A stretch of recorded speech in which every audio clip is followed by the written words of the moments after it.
Welcome to Swapna's academy पिलामाने पूर्व class रे आमे तुम अष्टम श्रेणी सोशल बहीर प्रथम चैप्टर प्रथम अध्याय प्राकृतिक संबल तार व्यवहार को पढ़ी एवं बुझी आज वीडियो रे मु तार समस्त क्वेश्चन आंसर को लेकिन आसी वीडियो टी स्किप करनी मूलर शेष जाए देख सबू उत्तर सबु प्रश्नर उत्तर तुम ये वीडियो रे पाई परिबो। ताले आरंभ करबा आजिर वीडियोटी। आजिर प्रथम प्रश्नटी अच्छी प्रथम पेज रो अच्छी जेटा देख आस चिंता करबा तार प्रथम प्रश्नटी कौन अच्छी देख यहाँ प्राकृतिक संबल को आमे किपरि श्रेणीभुक्त करबा ताले तार उत्तरटी चलतु देखिबा कौन हम ये देखु प्राकृतिक संबल को आम किपर श्रेणीभुक्त करवा तार आंसर अच्छी प्राकृतिक संबल गुड़ी को विभिन्न आधार में श्रेणीभुक्त करे यथा एक उत्पत्ति अनुसार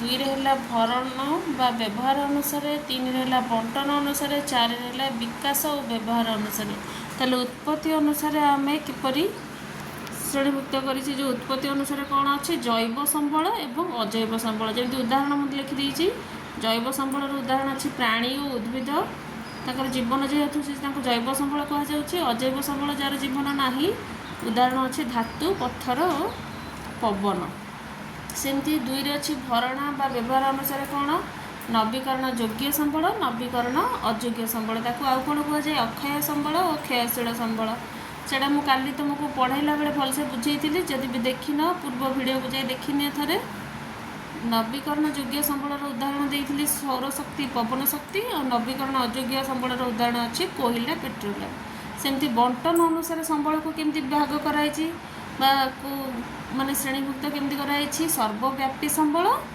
एवं स्थानीय संबल सर्वव्यापी माने जोड़ा सबुआड़े व्यापिकी रही रही वायु उदाहरण है वायु स्थानीय संबल मान निर्दिष्ट स्थान में मिलुवा खनिज द्रव्य है विकास और व्यवहार अनुसार कौन केमती श्रेणीभुक्त कराई गोटे है प्रकृत संबल मान जार परिमाण जना आ गोटे है प्रच्छन्न व संभाव्य संबल जार व्यवहार एपर्यंत होना यहाँ आम पाईगले प्रथम क्वेश्चन आंसरटा तापर देखिए द्वितीय क्वेश्चन आमर कौन देती द्वितीय क्वेश्चन को जीवा द्वितीय क्वेश्चन देती प्राकृतिक संबल बंटन और जीवनर विभिन्न दिग मध्य की संपर्क रही तार उत्तर कौन हम चल देखा आंसर हूँ प्राकृतिक संबल बंटन मुख्यतः भूपृष्ठर गठन जलवायु एवं समुद्र पतन ठारू उच्चता भली प्राकृतिक कारक उपर निर्भर करे यही बंटन जीवनशैली को गभीर भाव में प्रभावित करें जमीक कौन केमती प्रभावित करते आर्थिक विकास साहाय्य करते आर्थिक विकास केमी साहाय्य करते ना जो अंचल खनिज जो अंचल अधिक खनिज बा कृषि उपयोगी संबल थाए सेठी शिल्प एवं वाणिज्य उन्नति हुए सेकेंडर केमती प्रभाव पकई थे जीवन धारण मान माने संबलर सुलभता उपर लोकंकर खाद्यपेय पोशाक परिच्छेद एवं बासगृह निर्भर करे थर्ड हूँ केमती प्रभावित करते जनबसति जमी नदी अववाहिका व उर्वर मृत्तिका थिबा अंचल संबलर प्राचुर्य जो अधिक जनबसति देखा जाए यहाँ पाइले आम सेकेंड क्वेश्चन आंसर तापर थर्ड क्वेश्चन कौन अच्छी देखा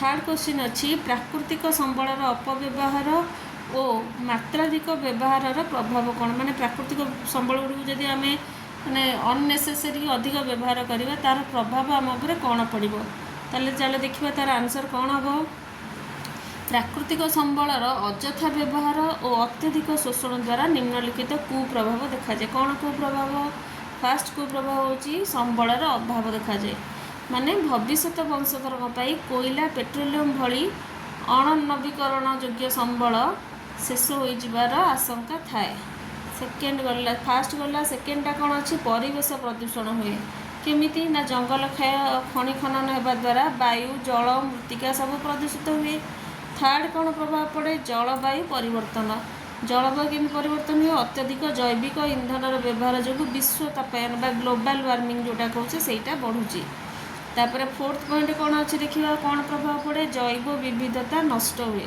माने प्राकृतिक आवासस्थली नष्ट होगा फल अनेक जीवजंतु ଓ ଉଦ୍ଭିଦ ବିଲୁପ୍ତ ହୋଇଯାଇଛନ୍ତି।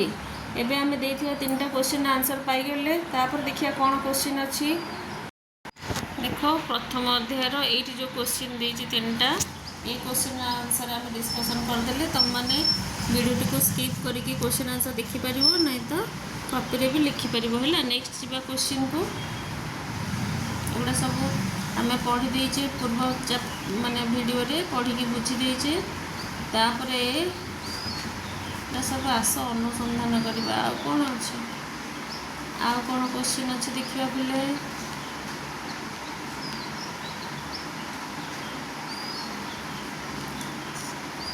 पूरा चेंज कर देचे ना ये अच्छे प्रश्न और अभ्यास कार्य नहीं कि हाँ देखिए कौन क्वेश्चन अच्छे। फास्ट क्वेश्चन कौन देची पिले देची आमे आज जहाँ को नवीकरण योग्य संबल बोली भावुचे ताहा आसंता काली को किपर नवीकरण अयोग्य हो धारणा को रोकियापी के पदक्षेप निया जाई पारे। तो देखा तो कौन तार आंसर हम तार आंसर हूँ जदि आम नवीकरण योग्य संबलर यथा जल मृत्तिका जंगल एगुड़ा सब नवीकरण योग्य जहाँ को पुनर्भरण करहब ताकू यदि अत्यधिक व्यवहार करवा एवं तार पुनर्भरण पाई समय देवा नहीं तेबे ताहा क्रमशः कौन हो शेष हो नवीकरण अयोग्य हो प्रदूषण जोगु मध्य एही संबल गुड़िकर व्यवहार अनुपयोगी हो पारती। कौन ताले पदक्षेप नवा पदक्षेप होची संबलर सुविनियोग एवं अपचय को रोकिबा परिवेश प्रदूषण को नियंत्रण करवा।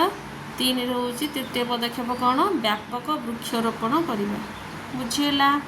तापर द्वितीय क्वेश्चन कौन रही देखा चल द्वितीय क्वेश्चन देची मनुष्यर सेवारे आसुथिबा 5टी परिसंस्था कार्यावलीर नाम कुह 5टा परिसंस्था कार्यावली जोटा कि मनुष्य सेवारे आसुथाए कौन देखा। प्रथम कार्यावली है खाद्य और जल जोगाण द्वितीय है जलवायु नियंत्रण तृतीय है मृत्तिका संरक्षण और उर्वरता वृद्धि चतुर्थ है पराग संगम पंचम है वर्ज्य वस्तुर प्राकृतिक परिष्कार प्रक्रिया। ये आम 5टा कार्यावली पाईगले 5टी परिसंस्था कार्यावली कॉपी सब लिखिदेव पिले है। यहाँ द्वितीय क्वेश्चन आंसर पाइले। तापर नेक्स्ट जी थर्ड क्वेश्चन कौन अच्छी थर्ड क्वेश्चन अच्छी नवीकरण योग्य संबल ठारू नवीकरण योग्य संबल गुड़िक कौन सेगुड़िक नवीकरण अयोग्य संबल ठारू किपरि भिन्न वर्तमान एवं भविष्यत पीढ़ी निमंते नवीकरण योग्य संबलर उपलब्ध निश्चित करने लोक मैंने कौन करें यार 2टी उदाहरण दिए।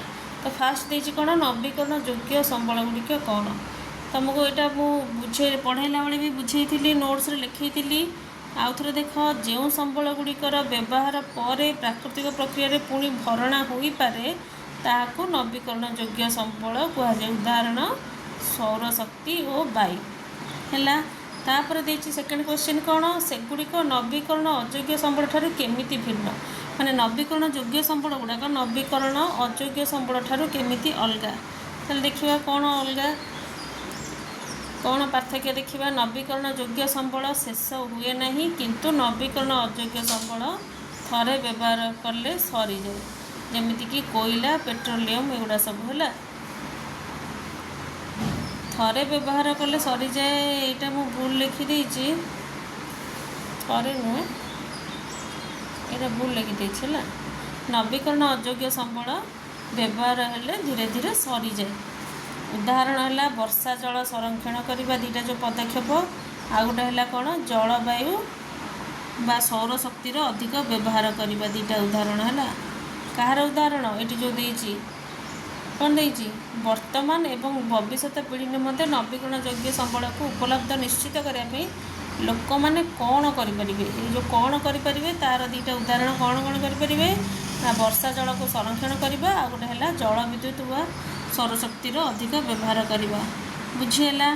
तापर नेक्स्ट क्वेश्चन कौन देची देखिबा देख 4 नंबर कौन देची पिले तुम घर एवं आखपाखरे प्राकृतिक संबलर व्यवहार संपर्कित सचेतनता को सूचाउथिबा सांस्कृतिक अभ्यास गुड़ी को चिन्हट कर है। आम घर हो कि आखपाखरे प्राकृतिक संबल को व्यवहार करने कौन कौन सचेतनता करने कौन कौन सब सांस्कृतिक अभ्यास अच्छी କ'ଣ ଅଛି ଆମ ସଂସ୍କୃତିରେ ଗଛ ଯେମିତି ତୁଳସୀ ଗଛ ବଟ ବୃକ୍ଷ ନଦୀ ଏବଂ ମୂର୍ତ୍ତିକାକୁ ପୂଜା କରିବା ପାଇଁ ପରମ୍ପରା ଅଛି। ପୂଜା କରୁଛେ ମାନେ ଆମେ ନିଶ୍ଚିତ ଚାହିଁବା ଆମେ ଗୋଟେ ଠାକୁରଙ୍କୁ ପୂଜା କରୁଛେ ଭଗବାନ ମାନିକି ପୂଜା କରୁଛେ ତାକୁ କ'ଣ ନଷ୍ଟ କରିବାକୁ ଆମେ ଚାହିଁବା କି? ଆମେ କେମିତି ତା'ର ଯତ୍ନ ନେବା ସେଇଟା ଚାହିଁବା। ଆଉ କ'ଣ ଏହା ପ୍ରକୃତି ସହ ମଣିଷର ସମ୍ପର୍କ ଏବଂ ସମ୍ବଳର ସଂରକ୍ଷଣ ପ୍ରତି ସଚେତନତା ସୂଚାଏ ହେଲା। ଏଇଟା ରହିଲା 4 ନମ୍ବର କ୍ୱେଶ୍ଚିନ୍। 5 ନମ୍ବର କ୍ୱେଶ୍ଚିନ୍ କ'ଣ ଅଛି ଦେଖିବା।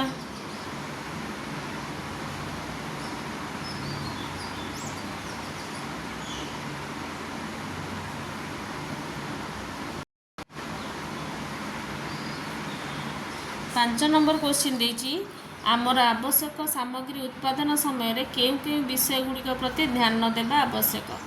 ତାର ଆନ୍ସର୍ କ'ଣ ଅଛି? ଉତ୍ତର ଅଛି ଆମର ସାମଗ୍ରୀ ଉତ୍ପାଦନ ସମୟରେ ନିମ୍ନଲିଖିତ ଦିଗ ପ୍ରତି ଧ୍ୟାନ ଦେବା, ଯେମିତିକି ପରିବେଶ ଉପରେ ଏହାର କୁପ୍ରଭାବ ଯେମିତି ସର୍ବନିମ୍ନ ହେବ, ମାନେ ଯେତେ ସମ୍ଭବ ପରିବେଶ ଉପରେ ଏହାର ଖରାପ ପ୍ରଭାବ ଯେମିତି ନ ପଡ଼ୁ।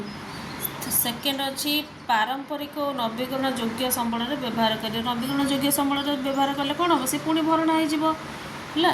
ଥାର୍ଡ଼ ଅଛି ଭବିଷ୍ୟତ ପିଢ଼ି ପାଇଁ ସମ୍ବଳର ସୁରକ୍ଷା କରିବା, ସଷ୍ଟେନେବଲ୍ ଡେଭଲପମେଣ୍ଟ ହେଲା।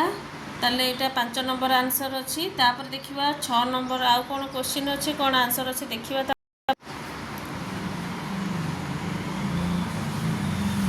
ତାହେଲେ ଆମର ସରିଗଲା 1 ନମ୍ବର 2 ନମ୍ବର ସରିଲା 3 ନମ୍ବର ସରିଲା 4 ନମ୍ବର ସରିଲା। ତାପରେ 5 ନମ୍ବର ବି ଆନ୍ସର୍ କରିଦେଲେ ଆମେ। ନେକ୍ସଟ କ୍ୱେଶ୍ଚିନ୍ ଆଉ କ'ଣ ଅଛି? ଆଉ କିଛି ନାହିଁ, ସରିଗଲା ଏଇଠି ଚାପ୍ଟରଟା ଆଉ। ହଉ ତାହେଲେ ପିଲାମାନେ ଆଜିର ସବୁ क्वेश्चन आंसर आम डिस्कसन कले। आशा करें तुम सब नोट्स करके लिखि देथिबो। ताले नेक्स्ट वीडियो रे आम देखा नेक्स्ट आउ गोटे सब्जेक्ट को लेकिन आउ गोटे टॉपिक को लेकिन। आज एति रोचे वीडियोटी भल लगी लाइक कर तुम सांगसाथी मान सहित शेयर कर जो मैंने सब चैनल नुआ अच्छे चैनल को टे सब्सक्राइब करदेव। ताले कौन आउ नेक्स्ट वीडियो दरकार तुम कमेंट रे जनइले मु नेक्स्ट वीडियो से टॉपिक रिलेटेड आनिबी। रोची पिला माने वंदे मातरम।